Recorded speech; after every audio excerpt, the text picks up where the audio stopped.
안녕하십니까. 반갑습니다. 오늘도 같이 공부한다는 생각으로 어텐션과 웨이브넷에 대해서 한번 해보겠습니다. 좀 행설수설 우왕좌왕 하는 거 있지만 개념은 확실히 잡는 걸로 해서 그렇게 한번 해보겠습니다. 우선 신경망을 하면서 음성 합성 기술을 하면서 신경망의 원리부터 다시 한번 봐야 되겠다. 왜냐하면 신경망의 근본 이론부터 알아야 이걸 좀 이해할 수 있겠다 이런 생각이 많이 듭니다. 그래서 신경망이라는 것은 기본적으로 로스 펑션이 정의돼야만 우리가 트레이닝을 지킬 수 있다, 학습을 지킬 수 있다 이런 얘기입니다.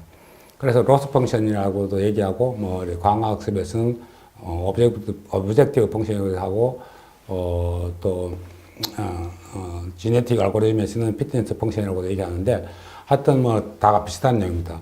하여튼 로스 펑션 목표가 정해져야 어떻게 우리가 지휘를 딱 해서 신경망을 가동을 잘 해가지고 결국 W 값, 옵티멀한 W 값을 찾는다. 이게 신경망입니다. 로스 펑션이 어디 있냐? 이걸 항상 잘 염두에 두셔야 됩니다. 전번 시간에 파동에 대해서 얘기하다가 파동이라는 것은 두 개의 물리량이 있다 라고 했는데 하나 빠뜨린 게 있어요. 파동이 세 개의 물리량이 있는데 파동은 어떤 펑션이냐면은 주파수하고 강도하고 시간의 함수가 더 들어간다는 얘기입니다. 시간 함수는 그냥 무시해도 될 것 같아서 안 했지만은 상당히 굉장히 중요한 변수가 된다 이런 얘기입니다. 그래서 이 파동 함수가 되는데 이 시간에 따라서 변하면 위상이 변한다, 위상이 변한다, 페이스가 변한다 이렇게 얘기합니다. 우리가 반도체 공장 지을 때 페이스 1 프로젝트 가마 일동 짓고 페이스 2 프로젝트 가마 이동 짓고 이런 거거든요. 그리고 페이스가 변한다는 시간에 따라서 변한다 이런 얘기입니다. 파동의 종류는 정파와 양파가 있다. 파동의 성질은 반사와 굴절, 회절 등이 있다. 회절이 있다. 세 가지가 있다. 음성은 강약, 고저저, 장단이 있는데 장단도 묻지 못한다. 파동의 성질이 안 들어가지만 장단도 굉장히 좀 중요하다. 그래서 음성 인식의 문제도 중요한 문제가 될 수 있다 이런 얘기입니다. 그런데 음성 합성 기술이라는 걸 보면 굉장히 많은 기술자들이, 전공자들이 포함됩니다. 그래서 처음에 텍스트를 넣어서 음성을 만들려고 하니까 텍스트를 넣어서 음성을 만들려고 하면 어떤 누군가가 말을 해가지고 표준 발성, 표준 음성을 일단 주면 그걸 가지고 신경망을 태워가지고 로스 펑션을 해가지고 만들어주면 스펙트럼을 내주면 스펙트럼이 보코드를 해서 또 스피커를 해서 나온다. 이렇게 해서 굉장히 많은 전문가들이 음성학자들도 있어야 되고 신경학자도 있어야 되고 또 진동하는 사람도 파동하는 사람도 있어야 되고 또 소리를 내는 또 기술자들도 있어야 되고 굉장히 긴 프로세스라는 겁니다. 저도 잘 모르지만 굉장히 긴 프로세스라는 겁니다. 소리가 그만큼 이게 만만찮은 거다. 더군다나 시간 함수가 들어가 있기 때문에 이미지는 보통 우리가 X, Y 이래가지고 RGB 3개 이렇게 되지만은 시간의 함수가 안 들어가 있단 말이에요. 근데 파동 함수에는 시간의 함수가 들어가 있으니까 훨 더 복잡해진다. 이 비디오 같은 경우에는 또 시간의 함수가 들어가니까 이거 훨씬 더 복잡하겠다. 영화 찍는 건 훨씬 더 복잡하겠다. 이런 생각이 듭니다. 하여튼 이 소리가 만만찮고 굉장히 중요한 얘기다. 어떤 사람 얘기를 들으니까 클래식 매니아는 보니까 고음질을 듣기 위해 가지고 구리수를 안 쓰고 고순도 구리를 쓰는데 1m에 50만이라든가 100만이라든가 이렇대요. 우리는 들어봐도 모르지만 정말 음질이 민감한 사람들은 그 전선의 불순물 때문에 소리 성능도 많이 떨어진다고 합니다. 그만큼 소리가 민감하다 이런 얘기입니다. 요즘 층간소음도 있고 소리 같은 굉장히 중요한 거다 이런 얘기입니다. 그래서 음성신경망의 역사에 대해서 보면은 웨이브넷 이전에 몇 가지도 있었는데 그건 그렇게 중요한 것 같지는 않고 참고적으로 아는 이야기고 웨이브넷이 나오면서 이제 음성신경망이 새로운 장을 열었다. 이런 얘기 아닙니까? 그래서 구글에서 2016년도에 만들어내는 건데, 캐주얼 다일레티드 컨볼루션 네트워크라는 그런 기술을 써가지고 만들었다. 이런 얘기입니다. 이게 웨이브넷의 키 아이디어입니다. 저번 시간에 뭐 얘기 들었습니다만은, 이게 이제 신경망이 있으면 이제 이렇게 이제 뭐 쭉 타고 올라가는데, 이제 이렇게 데이터들이 올라가는데, 데이터 포인트가 너무 많으니까 중간중간 이제 배워서, 다일레이티드 된 거, 마치 팽창한 것처럼, 중간중간 건너뛰어서 처음에 한 개, 그 다음에는 뭐 두 개, 뭐, 그 다음에 뭐 네 개, 여덟 개 뛰어서 올라간다. 이게 다일레이티드 한 이런 얘기인데, 이것이 컨디셔널 프로버빌리티를 내고 있다. P가 X equal T는, T는 이제, T-1의 정보, X equal T-2 정보 등등을 가지고, 뭐, 했는 그런 거다. 이런 얘기입니다. 뭐 또 RNN하고 비슷하고도 한데, RNN하고 LSTM하고 전번 시간에 뭐가 다르냐, 이제, 이거하고 뭐가 다르냐, 한 건데, 제 생각에는 뭐 RNN이 있으면은 XT가 들어가면 YT가 들어오니까 시간의 변수가 한 스텝 먼저 나가는 게 아니기 때문에 아마 이게 차이점이 아닌가라는 생각이 듭니다. 시간에 따라서 시간을 기억하는 거는 맞는데 한 스텝 먼저 나가는 거, 한 스텝 먼저 나가는 거, 컨디셔널한 거. 이거는 강화학습의 기본 개념이라서 강화학습은 다 이거다. 한 스텝, 넥스트 스텝. 갔을 때 어떻게 될 것이 변하는가. 뭐, 당연히 큐러닝이나 이런 게 넥스트 스텝을 예측하는 거니까, 그런 거다. 이런 얘기입니다. 그래서 하여튼 그런 건데, 이걸 보면은, 이걸 보니까 제 나름대로 뭐 이렇게 생각을 해봤는데, 이 신규성을 보면은, 제 생각은 뭐 90점 주고 싶다. 왜냐면, 이게, 기존에 이제 우리 신경망을 뭐 드랍 앞처럼 구멍을 뻥뻥 내는 거, 야, 이거 아주 신규성이 있다. 독창성이 있다. 이 신규성이 이게 무슨 얘기냐면 특허할 때 처음으로 나온 걸로 신규성이 있다. 이런 얘기거든요. 완성도는 모르니까 완성도는 좀 떨어지는 것 같다. 왜냐면 이게 하는데 뭐 학습시키는데 뭐 10시간, 20시간 걸리니까. 기술적으로는 뭐 그렇게 어려운 기술은 아니다. 이런 생각이 듭니다. 그래서 이제 패스트 웨이브넷 있는데 뭐 이거는 굉장히 빨리 했다는 얘기입니다. 이게 너무 느리니까 뭐 아마 그 들어가는 게 GRU를 쓰는 걸로 뭐 되는데 뭐 잘 모르겠어요. 패러럴 웨이브넷 또 이제 좀 빨리 하는 건데 티처 신경망과 스튜던트 신경망 두 개를 가지고 있어가지고 티처가 이렇게 가르쳐 준다. 뭐 이런 얘기. 아이디어는 참 좋다. 그래서 아이디어 점수는 뭐 신규성은 70점. 수능 70점, 기술도 좀 어렵다. 이렇게 보는 겁니다. 그래서, 패러럴 웨이브는 참 개인적으로 재밌겠다. 뭐, 간을 쓴 건데, 뭐 그런 겁니다. 트랜스퍼러닝도 구글에서 만드는 건데, 2017년도에 만드는데, 이거는 뭐, 남자의 목소리를 여자의 목소리로 바꾼다든가, 뭐 이런 건데, 우리가 하는 스타일 트랜스퍼하고 비슷한 거다. 그러니까, 스타일 게인을 가져온 거니까, 뭐, 이미지를 영상으로 가져온 거니까 뭐 그렇게 뭐 신규성은 떨어지지 않느냐, 뭐 기술은 떨어지냐 이렇게 하는 건데 중간중간에 빈 거는 여러분들이 한번 채워서 나름대로 좀 해보십시오. 제 생각에는 뭐 이거 여러분들이 한번 채워보십시오. 이제 플로우 웨이브넷 하는 것도 있다 그러고 또 웨이브 글로우는 엔비디아에서 만들었는데 뭐 걔는 잘하니까 당연히 웨이브 이걸 잘할 것 같아요. 뭐 패러럴 웨이브넷 이런 것도 잘할 것 같고 뭐 그런 거. 딥보이스 이거는 중국 사람들이 한 건데 지금 제 기억이 레드 드래곤이라는 싱가포르 팀들이 만드는 것 같은데 얘는 신규성 5점밖에 못 주겠다. 논문을 제가 잘 모르지만은 그 모든 스텝을 다 신경망으로 그냥 바꿔놨다. 뭐 이것뿐인 거예요. 뭐 과거에 했던 일들을 다 신경망으로 바꿨다. 뭐 이런 얘기입니다. 그러니까 커스터마이징가 잘 안 돼가지고 컨트롤하기가 굉장히 힘들다. 이런 얘기입니다. 성능은 좋을지 모르겠지만 완전 뭐 그렇게 속된 말로 노가다 해서 만드는 프로그램이다. 라는 생각이 듭니다. 딥보이스에 익하니까 뭐 좀 그렇지만 중국이 따통 좋아하니까 딥마인드 비슷하 해가지고 이거 뭐 신규성이 별로 높지 않는 것 같다.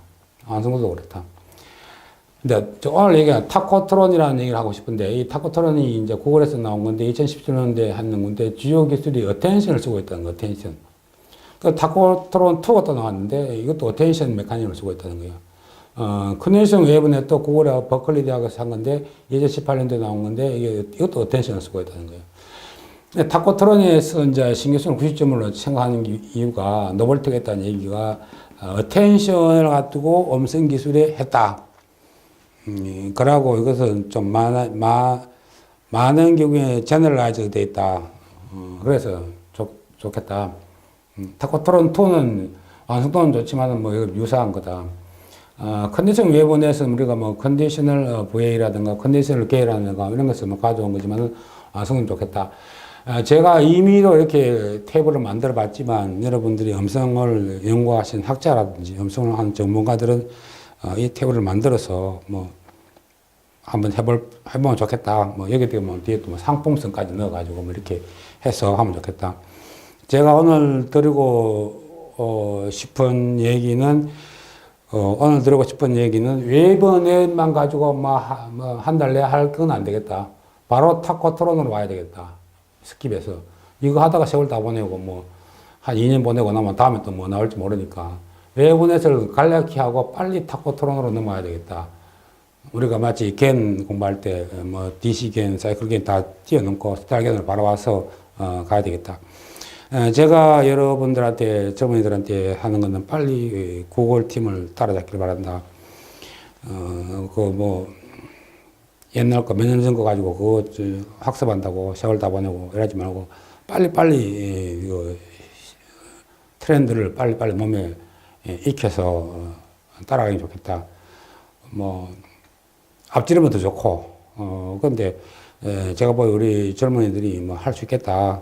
뭐 구글 팀들 하는 거 보면은 그 사람도 젊었고 여러분도 젊었고 그 사람도 공부할 만큼 했고 뭐 여러분도 공부할 만큼 했고 뭐 단지 장비가 좀 부족하다 뭐 그런 건 있겠지만 하여튼 뭐 못할 건 아니다. 그래 음성신경망이 뭐 되게 뭐 어려운 것 같은데 공부를 해보니까 뭐 공부 이제 막 시작했지만 해보니까 기분이 뭐 할만하네 뭐 그럴듯하네 뭐 이런 정도입니다. 이게 뭐 크게 뭐 뉴턴이 만류를 발견한 것도 아니고 그럴만하네 뭐 당연히 그렇겠네 뭐 이런 수준입니다.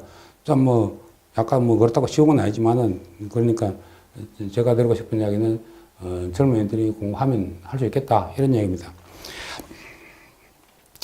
그래서 이게 2018년도에 나오는 구글하고 버클리 대학에서 나온 건데 이제 컨디셔닝 웨이브넷이라는데 이걸 보면은 텍스트를 집어넣어갖고 결국은 웨이브 폼이 나오는데 이래 쭉 오는데 이까지 나오는 게 스펙트럼이 나와가지고 웨이브넷을 타고 들어가서 나온다 이러는 거예요. 그 웨이브넷 그 텍스트에서 스펙트럼 하나 만드는 데까지도 엄청나게 복잡한 절차를 거쳐서 스펙트럼을 만들어가지고 이걸 웨이브넷 들어가가지고 뭐 로스 펑션 구해가지고 잘 해보라 이런 얘기거든요. 스펙트럼 만들기도 힘들다. 스펙트럼 만드는데 중간에 보니까 어텐션이 딱 들어가 있다는 거예요. 이거 차일피일 미루면서 어텐션이 차일피일 미루면서 안 하고 있었는데 게임 잡기도 힘들고 이래가지고 그래서 이제는 더 이상 안 되겠다. 어텐션을 좀 다뤄야 되겠다라는 생각이 듭니다. 그래서 2018년도에 작년에 나오니까 가장 업데이트된 논문입니다. 보면은 컴플레인 쓰고 이렇게 어텐션 거쳐가 외부 폼 만들어가 신경망 태워서 비교했네 다 이거 아닙니까? 그하고 상당히 긴 것 같아도 가만히 치다 보면은 그럴듯하네 이런 얘기입니다. 근데 컨디션이라고 했는데 이 그래프에서 컨디션 들어가는 라인이 없어요. 이 사람 또 컨디션 어디다 집어넣었지 어디 빼묻나 어디다 집어넣었지 이런 식으로 컨디션을 막 찾고 있는데 컨디션 들어가는 라인이 없어요. 그렇습니다. 하여튼 그런데 어텐션을 쓰고 있다. 그래서 미뤄왔던 어텐션을 오늘 좀 다뤄야 되겠다 이런 얘기입니다. 그러고 멜 스펙트럼이라고 하는데 이건 또 무슨 멜 스펙트럼 이건 또 무슨 얘기냐 이런 얘기입니다. 그럼 멜 스펙트럼을 한번 보시면 멜 스펙트럼이라는 거예요. 파동이라는 것은 그 강도와 그 주파수와 시간과의 관계인데 X축을 보면 프레임 넘버라는 거는 프레임이 50일 때, 100일 때, 150일 때, 200일 때, 250일 때인데 예를 들어 갖고 1초에 50프레임 가면 여기 1초, 2초, 3초, 4초, 5초라니까 여기 시간축이고 T 시간축이고, 여기 주파수니까 주파수이고, 주파수 오메가고, 강도 A는 어디 있냐? 빨간 게 강도가 강하다는 거예요. 파란 거는 강도가 약하다. 그러면 파란 거는 강도가 약하니까 요거 소리가 안 날 경우, 소리가 크게 나는 경우, 요 빨간 부분. 그러니까 요 수식 하나를 한 장으로 만들었는 표다, 시각화시킨 표다. 그런 겁니다. 그러니까 이게 시간축, 이거는 주파수축, 밝기는 강도축, 강도 이런 거. 근데 멜 스펙트럼은 뭐냐? 이 주파수를 조금 뭐 수학적으로 좀 로그를 채서 좀 바꿨다. 이러면 수학적으로 좀 핸들링하기가 좀 좋은가 봐요. 같은 주파수인데 멜 스펙트럼이라고 이름 해서 스펙트럼 요 스케일을 Y축 스케일을 좀 바꿨다. 이게 멜 스펙트럼입니다. 즉 멜 스펙트럼은 그냥 스펙트럼이라고 보는데 좀 변형된 스펙트럼이니까 스케일만 변 스펙트럼이니까 그냥 우리가 이해할 때는 그냥 스펙트럼이라고 이해해도 무방할 것 같습니다. 자, 그래서 어텐션을 좀 오늘 저도 공부를 하다가 좀 이해가 안 되는 부분이 몇 개 있지만은 그래도 개념적으로 한번 접근해 보겠습니다. 어텐션이라는 것은 이렇게 보면은 이렇게 어떤 부분에 대해서 내가 집중해서 본다 뭐 이런 거거든요. 그게 어텐션인데 어텐션이 처음 나왔을 때 야, 저거 굉장히 중요한 거다. 왜냐하면 우리가 이미지 같은 건 전 화면을 다 집중할 수 없잖아요. 한 군데 딱 집중하잖아요. 우리가 수술할 때 눈 수술하면 요것만 딱 뚫어놓고 나머지 다 덮잖아요. 어텐션 집중하기 위해서. 인생도 그런 겁니다. 집중해야 됩니다. 집중. 집중까지 또 옆으로 잠깐 좀 세면은. 여러분 집중이 언제 제일 잘 되느냐 하면은 잠잘 때 집중이 제일 잘 됩니다.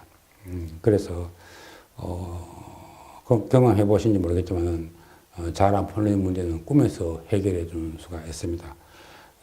저만 그래 생각하는 게 아니고 다른 사람들도 그렇게 했다는 얘기를 많이 들었습니다. 어떨 때는 정말로 도사가 빡 나타나가지고 수학 문제를 막 풀어줄 수도 있어요. 그래서 꿈속에서 집중이 제일 좋다. 왜냐하면 꿈속에서는 현실을 잊어버리니까 뭐 밥 해야 되는 거, 뭐 직장 가야 되는 거, 뭐 신부름 가야 되는 거, 뭐 이런 거 다 잊어버리고 내가 신경망만 딱 집중하고 있으면 꿈에서 그렇게 해결해 줍니다. 그게 어텐션입니다. 어텐션. 그리고 화면 전체를 어텐션 하면 좋겠다 이런 건데 그걸 수학도 어떻게 할 거냐? 어텐션 못 하나 이러는 거. 또 좀 세면은 시각에서 음성에서도 마찬가지. 시각에서 보면은 움직이는데 우리가 어텐션이 들어가는 거예요. 개들 동물들 보면요 가만히 있으면은 집중을 안 줘요. 근데 뭐 딱 움직이면 개도 같이 팍 튀어요. 개를 몰고 이렇게 산에 가다가 갑자기 새가 팍 날면은 개가 확 달려간단 말이에요. 그래서 동물들 있을 때 뛰면 안 돼요. 집중받기 때문에. 그래서 동물들 할 때는 살살살 어텐션 안 받게 피해 가야지. 딱딱 뛰면은 어텐션을 받아가지고 그래야 됩니다. 하여튼 그래서 어텐션 메커니즘이 참 중요하다. 이제 이런 얘기입니다. 예, 그런 얘기고 그래서 농부가 뭐 과일을 이것저것 막 따가지고 바구니 잔뜩 담아놨어요. 뭐 이렇게 담는 사람도 있고 안 담는 사람도 있고 쭉 나열시켜 놓고 이럴 수도 있고 한데 가게에 딱 들어오면 정리를 딱 해서 판다는 거예요. 어떻게 파느냐? 잘 팔리도록 정리를 한다는 말이에요. 잘 팔리도록. 잘 나가는 물건 뭐 이런 거. 앞에 끼 오래된 물건일까요? 새로 된 물건일까요? 나쁜 주인 같으면 오래된 물건 갖다 놓고 팔리도록 얘기하고 새 물건은 뒤에 갖다 놓고 뭐 그런 상인도 있다 그래야 돼요. 뭐 하여튼 그런데 잘 팔리도록 정리를 해준다. 그 데이터를 갖다가 가져와 가지고 한 바구니에 담아가지고 일단 한 바구니에 담아가지고 잘 정리정돈해서 잘 팔리게 한다. 잘 팔리게 한다는 말이 뭔가 하면 소속 펑션을 작게 한다. 과를 잘 정리한다. 데이터를 어텐션해서 정리한다. 이렇게 생각이 되는 겁니다. 데이터를 잘 정리한다. 어떻게? 로스 펑션이 잘 적게 데이터를 정리한다. 그래서 로스 펑션이 어디에 있냐? 이걸 제가 계속 묻고 있는 겁니다. 어텐션과 로스 펑션 어떤 관계가 있느냐? 결국 우리가 신경망에서 작동하게 하는 드라이빙 포스는 로스 펑션인데 얘가 영향을 미쳐서 어텐션이 영향을 주는 게 아니냐라고 생각합니다. 그래서 이 바이 디렉션을 써가지고 이제 어텐션 하는 이런 거를 많이 보셨을 거예요.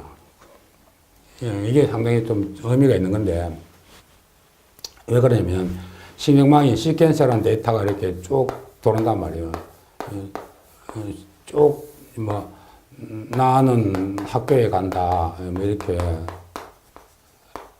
뭐 이렇게 있잖아요. 그러면, 반대로 보면, 이렇게 갔는데, 이걸 영어로 쓰면, I go to school. 이렇게 쓰면, 간다하고, 고하고 위치가 맞지가 않아요. 근데 이 방향으로 계속 보내주면, 이 영어의 방향을 못 찾을 수가 많아요.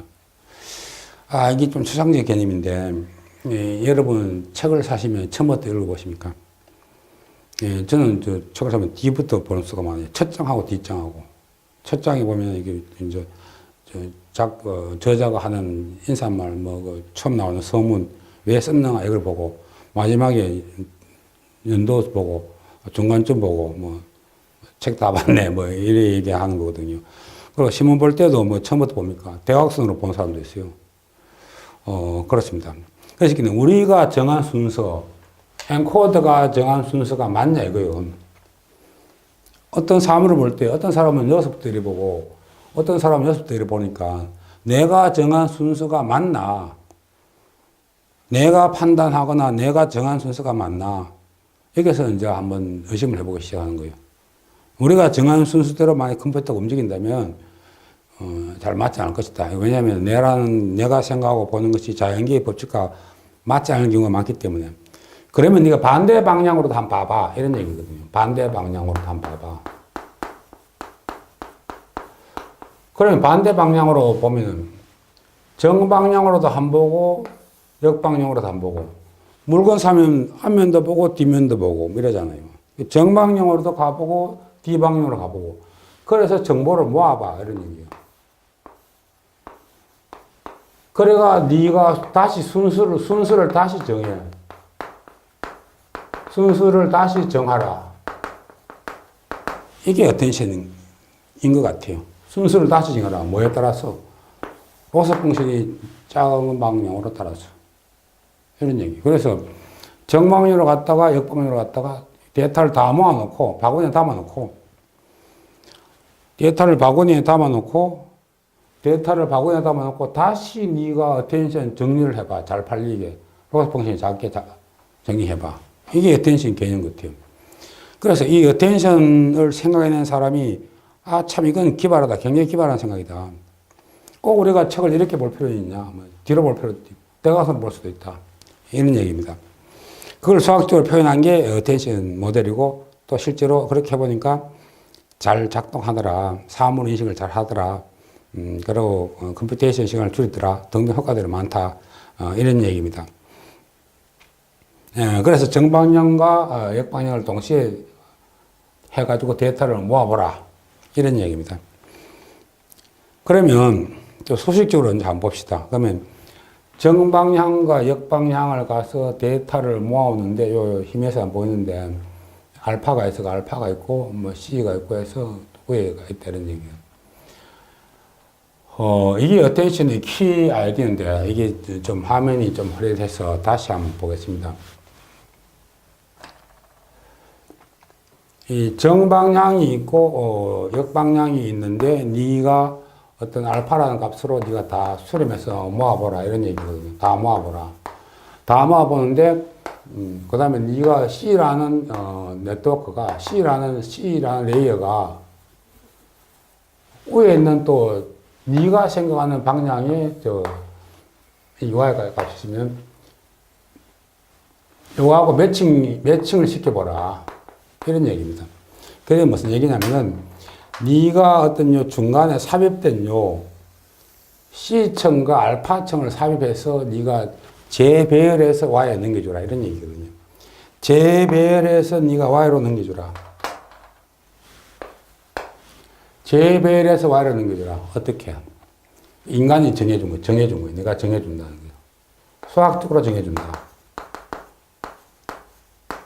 수학적으로 정해줄 테니까 뭐로? 서포트 맥스 폼으로 정해준다. 이런 거요. 이 나온 데이터를 서포트 맥스 폼으로 정해줄 테니까 이 웨이트 값을 네가 맞춰내봐라. 이런 얘기입니다. 그런데요, EIJ가 요게 H가 일로 오고 S에서 돌아서 두 개를 해가지고 하는데 이 부분이 조금 이해가 안 되는 게 있어요. 개념적으로는 니도 히든 값을 내고 나도 히든 값을 내가지고 두 개를 네가 어떻게 만들면 로스 펑션이 제일 적겠냐, 그런 알파를 네가 찾아라, 이런 것 같아요. 즉 알파는 트레이너블한 수치일 수 있다. 알파는 정해진 게 아니다. 로스 펑션에 따라서 알파 값이 계속 변화할 것이다 하고 추정이 됩니다. 알파가 픽스되어 있을 것 같으면 모든 사물에 대해서 어텐션이 일정해진단 말이에요. 그러니까 이 엔코드 엔코드의 그 히든 밸류, 히든 레이어에 나오는 이 값과 디코드의 히든 밸류 값들을 네가 조합해서 어텐션을 정하라. 이게 개념적, 철학적 생각이에요. 그럼 그 수식이 어떻게 생겼냐? 이런 수식을 하면 고려될 거야 하는 거예요. 이거는 옆으로 좀 세면 이건 기발한 생각이지만 뭐 그렇게 어려운 건 아닌 것 같은데, 마치 G 벡터를 보는 거예요. 이렇게 해서 인코드가 있고 디코드가 있는데 네가 순수를 내고 내가 순수를 낼 때 네가 어떻게 맞춰봐라. 어텐션이다. 어텐션 항이다. 이게 알파와 C로 되어 있다. 알파는 수식이고 이거는 레이어로 되어 있다. 이런 얘기거든요. 그런데 우리는 이걸 어텐션을 부르지만 오토엔코드의 레이턴트 벡터라고 불러서 우리가 모르는 것도 있겠지만은 레이턴트 벡터를 어텐션이라고 준 게 아닌가 하는 생각이 듭니다. 그래서 이 수식을 어떻게 정해줬는데, 여기 디코드에 있는 히든 레이어 값과 인코드에 있는 히든 레이어 값을 이제 적당히 집어넣어서 서포트 맥스를 취했다. 이게 어텐션의 기본 개념입니다. 이거의 드라이빙 포스는 로스 펑션일 것이다. 로스 펑션이 돼야 된다. 라고 생각합니다. 그래서 이제 attention is all you need 이렇게 유명한 논문을 내면서 굉장히 이제 각광받기 시작했는데, 아까 본 이 그림하고는 약간 또 달라요. 이 그림하고는 이제 보기는 뭐 Q도 있고 K도 있고 V도 있고 뭐 이런 거요. 야, 이거 밖에 이게 또 만만찮네. 이거 attention 켜놓고는 뭐 Q도 있고 K도 있고 V도 있고 뭐 이런 거요. 그래서 그러면 얘가 우리가 말하는 아까 이런 개념의 attention하고 뭐가 다른가, 이걸 한번 봅시다. 이 attention 모드가 이게 베리에이션 오토 엔코드를 그림을 가져온 거예요. 지금 뭐 제가 시간도 많지 않고 해서 그냥 그림을 그냥 따가왔는데, 인코드에서 요 순수를 나타내는 알파 값을 KV라고 하고, 디코드에서 내는 걸 Q라고 얘기하자는 얘기예요. 인코드에서는 알파 값을 두 개를 내라. 하나는 K로 부르고, 하나는 키라고 부르고, 하나는 밸류로 부르고. 왜 키로 부르고 밸류로 부르는지 이 사람 정한 거예요. 네가 그랬긴 해. 알파 값을 두 개를 내라. 하나는 키 값을 내고, 하나는 밸류 값을 내라. 서로 짝으로 내라. 이 파이썬에서 키하고 밸류 관계하고 비슷한 것 같은데, 하나는 키를 내고, 하나는 밸류를 내라. 그리고 디코더 쪽에서 내는 거는 알파 값은 Q라고 부르자. 퀴리어라고 부르자. 이렇게 해서 K, V, Q. 이 세 개를 적당히 네가 옵티마이즈 하면은 될 게 아니냐 하는 게 이 논문이에요. 이 논문.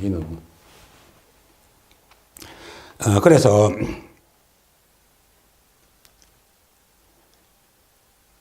그러면 이게 무슨 얘기냐면은, 인코더에서 얘가 내는 값이 알파 값을 내는데, 알파 값을 내서 C레이를 거쳐갖고 디코더로 탄단 말이에요. 이런 식으로 간다는 거예요. 그 알파를 하나를 내는데, 이 그림에서 보면은 알파를 두 개를 내라는 거예요. 두 개를. 알파 1, 알파 2.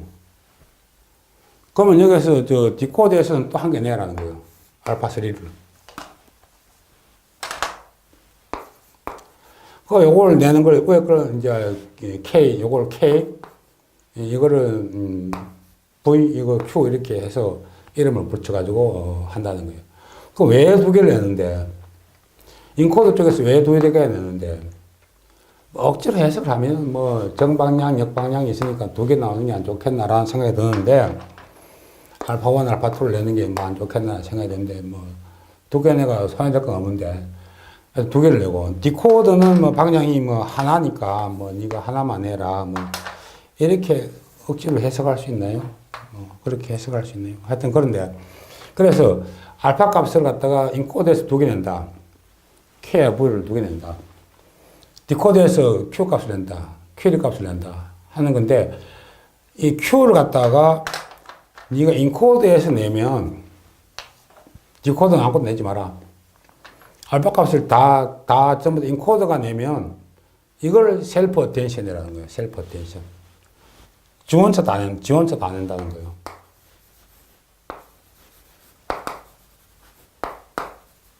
셀프 어텐션. Q 값과 V 값과 Q 값을 지가 다 낸다. 키 밸류, 큐리 세 개 이 용어에 대해서 너무 집착하지 마시고 그냥 알파1, 알파2, 알파3를 냈다. 이런 얘기입니다. 왜 두 개를 냈나? 두 개를 내가 잘 됐다니까 뭐 할 수 없는 거죠. 이거 뭐 양방향이니까 두 개 냈다. 이건 한방향이니까 한 개 냈다. 뭐 그렇게 해석해야 되잖아요. 그래서 그 셀프 어텐션이라는 얘기고, 그러면 이 수식이 어떻게 K와 V와 Q는 어떤 상황의 수식을 가지고 있는데, 이걸 이제 이 논문에서 이렇게 얘기하고, 수식은 이런 식으로 쓰면 좋겠다 이런 얘기. 이런 식으로 수식 쓰면 좋겠다. 수식에 대한 공부는 뭐 저도 좀 더 해야 되겠습니다만은 수식에 대해서는 향후에 좀 더 하도록 하고, 하여튼 중간에서 빼냈다.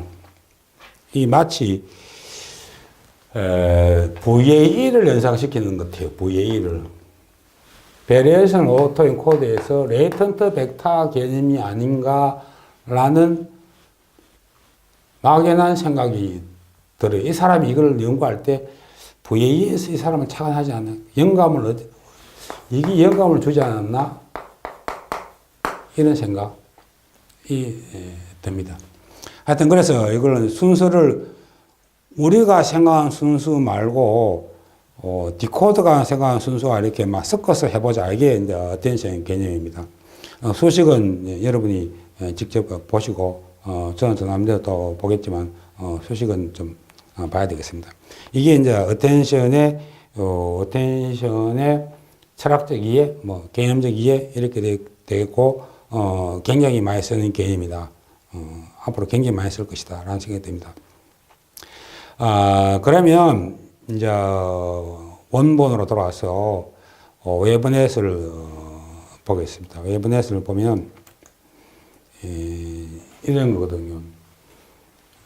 인풋 데이터가 이렇게 나오면 한 개 내고 아웃풋이 또 내려오고 이렇게 내려오는 거예요. 이게 반복되는 건데 뭔가 하면 노이즈 같은 게 들어가가지고 어떤 음성을 만들어낸다 이런 얘기거든요. 요거 좀 이해가 되셔야 되는데, 왜 그러냐면은, 이 인풋이 들어가가지고, 이제 이렇게 갔다가 내려오고, 갔다가 내려오고, 갔다가 내려오고, 갔다가 내려오는데, 자, 그러면 여기서 스타팅 포인트를, 노이즈를 줍시다, 노이즈를. 계속 노이즈가 들어가면, 그 로스 펑션 돌려가, 여기서 로스 펑션 잡아갖고, 노이즈가 어떤 파동이 이렇게 되려고 그러면 굉장히 힘들겠잖아요. 그래, 한번 Y 값이 나온 노이즈보다는 좀 더 향상되는 거, 신경망을 한번 탔는 걸 가지고 네가 다음 인풋을 줘라. 이런 얘기입니다. 이렇게. 신경망을 한번 타고 내려온 얘를 다음 스텝으로 넘겨주라. 그래서 이제 노이즈를 넣어주면 계속 노이즈만 더 가면 맞추기 힘드니까 신경망을 한번 탔어, 또 신경망을 한번 탔어, 또 신경망을 한번 탔어. 이렇게 로스 펑션 왔다 갔다 하면서 뭐 이런 개념이라는 거죠. 이게 오토 리그레시브하고 컨디셔널 프로버빌리티 개념이라는 거예요. 요 그림을, 요 동영상을 잘 머릿속에 가지고 계셔야 됩니다. 데이터를, 이 과거의 데이터를, 오래전 데이터를 받아와서 하나 내고, 이 오래전 데이터를 받아서 하나 내고, 이렇다는 얘기예요. 근데 기존에, LSTM 아래는 오래전 이렇게 길게를 못 간다는 거예요. 수학적으로. 디펜던시 뭐 이런 것 때문에. 이걸 갖다가 굉장히 오랫동안 와야 되는데, 왜냐하면 1초당 16,000개가 들어가 있으니까, 이 데이터를 멀리서부터 가져와야 되니까, 이거, 처음에는 한 칸 띄우다가, 그 다음에 이제 4칸 띄우다가, 8칸 띄우다가 해서 중간중간 이제 드랍아웃 시킨다, 뭐 중간에 뭐 다일레이트 변경시킨다 해서 다음 데이터를 만들어낸다. 이런 개념이란 말이에요. 그런 개념입니다. 그러니까 이게 이제 다일레이트도 뭐 드랍아웃인지 뭐 드랍아웃 같기도 하고 뭐 이런데, 팽창된 이거를 썼다 하는 게 이제 기본 아이디어입니다. 신규성 노벨티라는 겁니다. 이걸 잘 이해해 주십니다. 그래서 노이즈를 넣어서 내 신경음을 만들어 보라. 이런 얘기입니다. 이게 웨이브넷의 출발 배경입니다. 그러면 이 사람이 그것만 했느냐 하면은 그게 아니에요. 지금 웨이브넷을 딱 보는 순간 제가 웨이브넷을 보니까 도대체 이 사람들은 로스 펑션을 뭘 쓰고 있는 거야, 도대체? 노이즈를 로스 펑션, 그러면 스펙트럼을 갖다가 로스 펑션을 잡은 거냐? 그럼 이게 뭐 어떻게 로스 펑션 잡았는 거야? 그러면 이 로스 펑션이 뭐냐? 이게 또 궁금하고. 그러면 텍스트를 스펙트럼으로 넣어갖고 이걸 이제 로스 펑션 구하려면 레이블 값이 있어야 되는데, 이 레이블은 또 누가 구했는데, 이 스펙트럼은 누가 구했는데, 사람이 그냥 이렇게 해줬으니까 있는 건데, 이걸 갖다가, 다시 생각합시다. 이 로스 펑션을 갖다가 비교하려면 수식이 숫자가 나와야 되거든요. 뭐 값이 뭐 234, 뭐, 이거는 뭐 3, 이렇게 숫자가 비교돼야 되는데, 스펙트럼이 딱 나오면 숫자가 비교가 안 되고, 스펙트럼은 숫자를 어떻게 할래? 16비트를 할래? 8비트를 할래? 이것도 노이즈도 16비트를 볼래? 8비트를 볼래? 이런 얘기 아닙니까? 복잡하잖아요. 그러면 텍스트를 주고 뭐 어떤 아나운서 목소리를 일단 레이블로 줘가지고 이 노이즈를 타서 결국 이 노이즈를 만들어내라 이런 얘기거든요. 여기까지 얘기하고, 그런데 요 한 개, 요 선 하나가 레지더럴 블록으로 썼다. 이게 또 참신한 아이디어입니다. 그래가지고 요 각 단계에 있는 정보들을 다 아웃풋으로 다 모아라. 그래가 소프트맥스를 해라 이런 얘기거든요. 소프트맥스를 했다는 얘기는 평균값 노멀레이션 아닙니까? 소프트맥스가.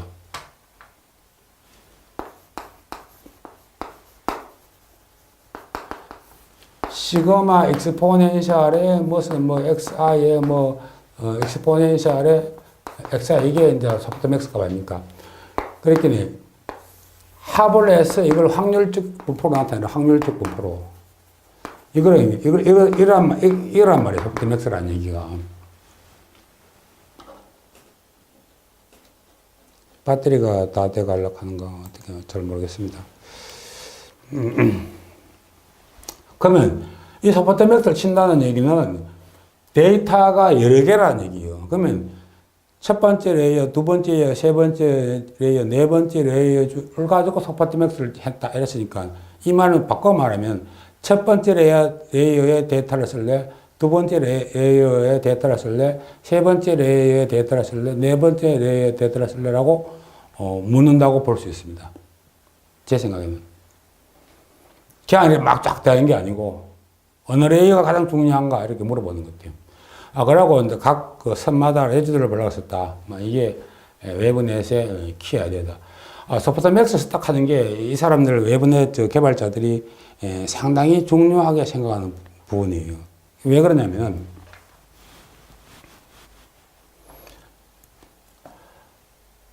파동 함수를 보면은 이걸 갖다가 뭐 이렇게 해석하려면 뭐 멀티 가우시안이라든가 뭐 포리에라든가 뭐 해서 어떤 파형들을 이제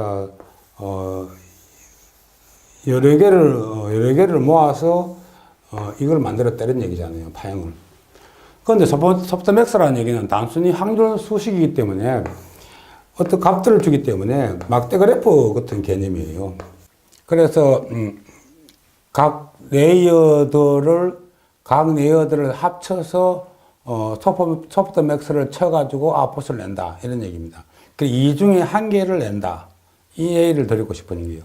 뭐 어느 레이어에 있는 층이 가장 소리를 내는데 적합하냐 이런 얘기입니다. 그래서 각 선은 레지덜 블록으로 했다 이런 얘기입니다. 그러면 레지덜 블록을 한번 보겠습니다. 레지덜 블록 가기 전에 이제 이 소프트맥스에 대해서 얘기인데 이걸 만든 구글 팀이 소프트맥스를 상당히 중요하게 생각하고 있다. 중요한 아이디어다. 스펙트럼도 아니고 소프트맥스를 내줬다. 보통 파형은 이렇게 스펙트럼을 이렇게 내주면서 이걸 뭐 멀티 가우시안인가 뭐 이렇게 얘기하는 건데 소프트맥스는 확률과 0와 1 사이의 값이기 때문에 어떤 막대 그래프로 내준다는 거예요. 막대 그래프로. 이런 막대 그래프로 내주는 이런 개념이 다르다. 왜냐하면 그걸 빠르게 하기 위해서. 이 파형을 하기 위해서 16비트를 쓴다 그러는데 얘는 소프트맥스는 8비트를 가지고 했다. 이렇게 주장을 하고 있습니다. 8비트로 해도 충분히 이 파형을 복원시킬 수 있다. 이렇게 주장을 하는데 이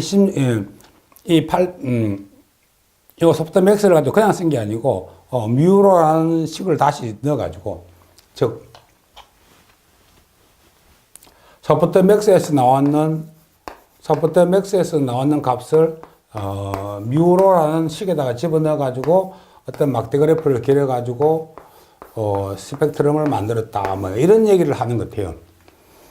그 뮤로를 왜 넣는지는 뭐 잘 모르겠으나 왜냐하면 이걸 넣으면 뭐 사인이 들어갔으니까 좀 뭐 파형 비슷하게 좀 닮아가는 뭐 그런 느낌, 중간에 한번 이렇게 한번 꼬아주는 느낌 뭐 이런 겁니다.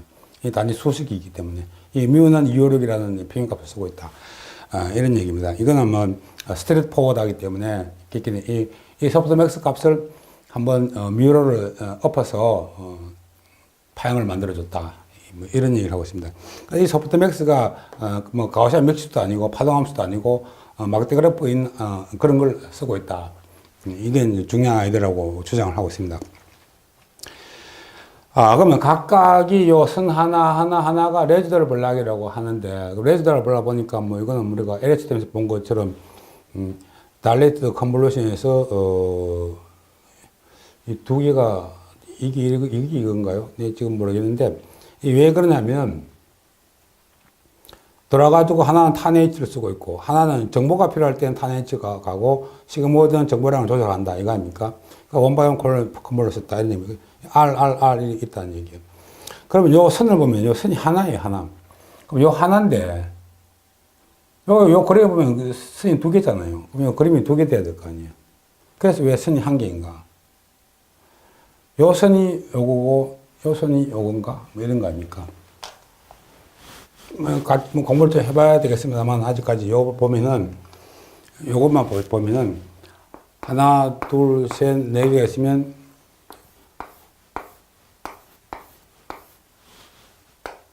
또, 이제, 이렇게,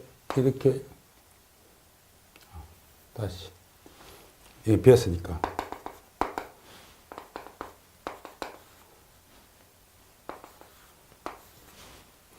이렇게 됐단 말이에요.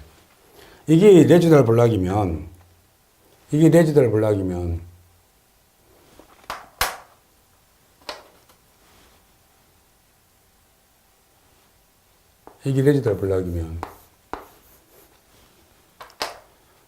인풋 시그널이 두 군데서 들어오고 있잖아요. 두 군데서 들어가서 하나로 나가야 되는데, 여기 하나로 표시되어 있어요. 하나로. 왜 선이 한 개인가? 설마 이 선으로 보지는 않았을 것 같은데, 좀 고민을 좀 해봐야 되겠습니다. 하여튼, 이런 식으로 레지덜 블록을 써서, 뭐, 레지덜 뜨는 거는 뭐, 그건 알겠고, 왜 그러면 하나는 이 정보량을 조절했느냐? 이렇게 상상할 수도 있겠어요. 어떤 데이터가 있으면 최근에 나온 데이터가 중요한데 얘가 올라가면서 데이터를 정보를 전달해 가면서 그 전에 이게 이제 t이고 t-1이면 t인 정보가 이렇게 올라가면서 t-1 정보를 끌고 올라가는데 이거를 시그모이드로 쳤다는 거예요. 그 전에 있는 정보를 네가 얼마만 가져올래? 그렇다면 이 선이 요 거전선이 돼야 되는 거예요. 아니면 t-을 정보가 앞에 있는 너를 얼마만큼 정보를 가져올래? 이런 얘기. 두 개의 정보를 동일하게 쓰고 있지 않다. 라고 해석할 수도 가능성이 있어요. 두 개를 나눠놨는데. 그러느냐? 아니면 이 여기서 네가 잘라서 그냥 이 정보를 네 스스로가 셀프 컨트롤해서 시그모이드를 하느냐. 이게 불명확합니다. 요거를 봐서는 셀프 컨트롤 하는 것 같은데, 이 선 하나가 자기를 컨트롤하는 것 같은데, 그 전과를 컨트롤하는 게 아니고, 제 말 좀 이해되시는지 모르겠습니다만은, 근데 왜 선이 하나인가? 왜 선을 꼭 하나만 써야 되는가? 공부를 좀 더 해보셔야 될 것 같습니다. 하여튼 같이 공부하는 느낌에서 하는 거니까, 그러고 또, 마냥 이 외부 내에서만 있을 수가 없고, 지금 타코트론이 지금 돌아가는 중이니까, 좀 급하게 좀 하는 경향이 있습니다. 그래서, 다시 이제 돌아가 보면, 처음에 이제, 어텐션을 지금 이제 더 늦출 수가 없다. 어텐션을 해야 되겠다. 이런 얘기하고, 외부넷을 하고 있지만, 지금, 컨디셔널 외부넷까지 왔다. 컨디셔널 외부넷은 컨디셔널 겐과 컨디셔널 VA와 같은 개념이다. 이미지에서 쓰는 모든 기술은 음성에 쓸 수 있다. 이런 생각입니다. 이미지에서 사용되는 모든 기술은 음성에 적용 가능하다. 사이클 겐, 사이클, 트랜스퍼 겐, 트랜스퍼 스타일 트랜스퍼, 스타일 랭귀지, 이렇게 모든 이미지 기술은 음성에 쓸 수 있다. 이게 두 개가 합쳐지면 비디오로 가는 게 아니냐. 이렇게 상상을 해볼 수 있습니다. 그래서 신경망은 로스 펑션을 잘 찾아야 된다. 로스 펑션이 어디 있느냐. 계속 로스 펑션이 어디 있느냐. 로스 펑션이 어디 있느냐 알아야 된다. 파동함수는 시간도 포함돼야 된다. 그래서 현재 유행하고 있는 음성학습 신경망 이런 것이 있다. 지금은 타코트론이 가장 유행하고 있다. 딥보이스도 만만치 않다. 이런 이야기. 페럴 웨브넷 이거 재밌겠다. 관, 티처와 스톤처. 이거는 강학습에서도 많이 쓸 수 있는 것 같아요. 그래서 이거 재밌겠다. 이런 이야기. 그러고 멜 스펙트럼 정의에 대해서. 그리고 어텐션 하는 건데, 오늘 어텐션은 이렇게 농부가 따모으면 가게 주인이 배열을 다시 한다. 배열을 다시 한 게 어텐션. 배열을 다시 한다. 어텐션이다. 로스 펑션 작게 하기 위해서. 작게 하는 방향으로 배열을 한다. 이런 얘기입니다. 바이디렉션을 한다. 바이디렉션을 알아내는 정방향으로 갔다, 역방향으로 갔다. 한 방향으로 본 게 반드시 맞서 갈 수 없다. 뭉쳐가서 네가 다시 분산해달라. 어텐션의 개념입니다. 근데 어텐션에 대해서 수학적인 수식은 더 상세히 찾아보시라. 이런 얘기입니다. 요거는 마치 VA의 레이턴트 벡터 같은 느낌. 근데 레이턴트 벡터지만 레이턴트 벡터는 우리가 손을 못 대지만 어떤 내가 수학적 테크닉을 가미한 게 어텐션이 아닌가. 이런 생각이 듭니다. 그래서 이제 Q, K, V라는 세 개의 그 알파 값, 레이턴트 값들을 내준다. 근데 이 두 개를 갖다가 인코드에서 가져오고 한 개는 디코드에서 가져오는데 Q마저도 네가 가져오면 인코드가 가져오면 Q 인코드가 알파 1, 알파 2, 알파 3를 세 개 다 내면 이게 셀프 어텐션이다. 수학적 개념은 이런 식으로 되는 건데 논문을 찾아보시라. 이런 얘기입니다. 그래서 인코드가 두 개의 알파 1, 알파 2를 낸다. 하나는 키, 하나는 밸류. 이 이름 붙인 것에 대해서는 우리 집 개 이름이 복길인데 복길이가 왜 복길이냐 문제가 똑같으니까 그냥 알파 1 값을 키, 하나는 알파 2를 밸류 디코드에서 있는 거 QL이라고 이렇게 이름한다. 이런 얘기입니다.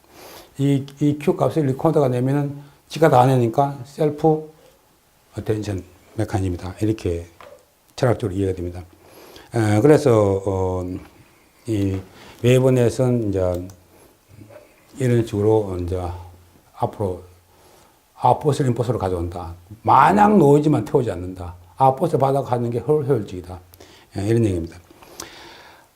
이것을 잠깐 세면은 이 노이즈를 넣어줄 게 아니고 표준 음성을 넣어주면 노이즈보다 출발 선생이 훨씬 좋지 않냐. 컴퓨터 음성이라든가 텍스트를 표준 음성으로 만들어 넣어주면 왜 이걸 처음부터 노이즈를 넣어주느냐. 우리가 스타일 트랜스퍼처럼 이미지를 처음부터 넣어주지. 비록 다르지만 그래도 사람 목소리를 넣어줘야지. 이 노이즈를 넣어갖고 음성을 만들어낸다. 너무 오래 걸리지 않을까요? 처음부터 사람 음성을 넣어주면 남자 음성을 넣어가 여자 음성을 내는 건 괜찮지만 노이즈를 넣어갖고 여자 음성 내는 것보단 낫지 않겠나. 누군가 또 그래 하고 있을 거고 그래 할 거라고 믿고 있습니다. 그래서 각 선들은 레지더럴 블록으로 이루어져 있다. 그래서 이걸 이제 소프트맥스를 하고 있다. 레지더럴 블록을 쓰고 있는데 왜 선 이유 하나로 표시한다. 뭐 이런 것도 계속 공부해야 되겠습니다. 그래서 웨이브넷에 대해서 좀 뭐 개념이 잡혀서는지는 모르겠습니다만 하여튼 이런 게 웨이브넷이다. 뭐 가야 할 길은 목표는 지금 급하게 단기적 목표는 타코트론으로 되어 있다. 이런 얘기고 웨이브넷을 접해본 소감이라는 거는 뭐 할만하다. 뭐 그렇게 뭐 할만한 정도네. 뭐 그렇다면 쉬운 건 아니지만 해볼만 하네. 재밌네. 뭐 이런 정도입니다. 하여튼 뭐 공부 열심히 하시고 수고하셨습니다.